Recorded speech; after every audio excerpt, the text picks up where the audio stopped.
Next up on our list, Mike, is John Gibson, who is at the top of Frank Saravalli's trade bait boards in terms of goaltenders. What do you think about Gibson and some potential landing spots there? Well, Gibson's going to be 29 years old when next season starts, and he's got a hefty price tag. It's $6.4 million, and it's got 5 years remaining on the deal. And Pat Verbeek is molding the Anaheim Ducks into his vision. And at that age and at that dollar figure, is Gibson the goalie of the future and the present for the Anaheim Ducks? And knowing that he could probably get what I would guess a decent return on the market, he's got a great reputation amongst GMs in the league. He always ranks highly in their voting.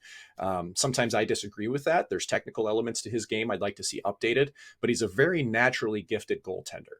So if you and he's been a number one. He has played a lot of games and a lot of minutes, and he has played playoff hockey, international hockey. I can't help but look at a team like Toronto, and here's the thing with Toronto. You got Mrazek's deal at 3.8 million bucks. You're going to have to get rid of that somehow. And I think if you're Anaheim, are you willing to eat some salary on Gibson? Maybe not half, but some. Like, would you do that? That could facilitate a move like this, especially if you're a Toronto looking for a place for him to land. So I think it could happen there. Again, I have question marks about that move, and I'm not sure where Campbell's going to go. I think New Jersey is a place that could also work for Gibson. They have a lot of space in terms of cap room, so he's not going to bust them there. They could give up assets if necessary to bring him in, and stability would be a big thing for Gibson. They haven't had that in the crease with Blackwood. Nico Dawes isn't quite ready in New Jersey. So for me, I think Gibson might be a nice fit for a team that's looking to be on the rise with their draft picks and with some of the young players that they have. But I'll throw this one out. What about Vegas?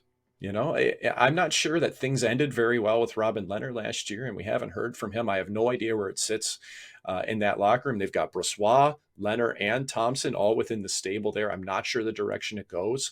So if the Ducks would eat a little bit of salary, you've got Gibson 5 years left.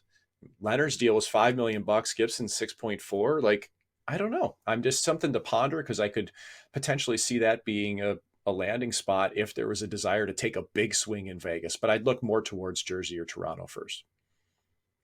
Really interesting. Toronto's going to be itching to stabilize that position if they do end up letting Jack Campbell walk in free agency, or I suppose I should say if they aren't able to bring back Jack Campbell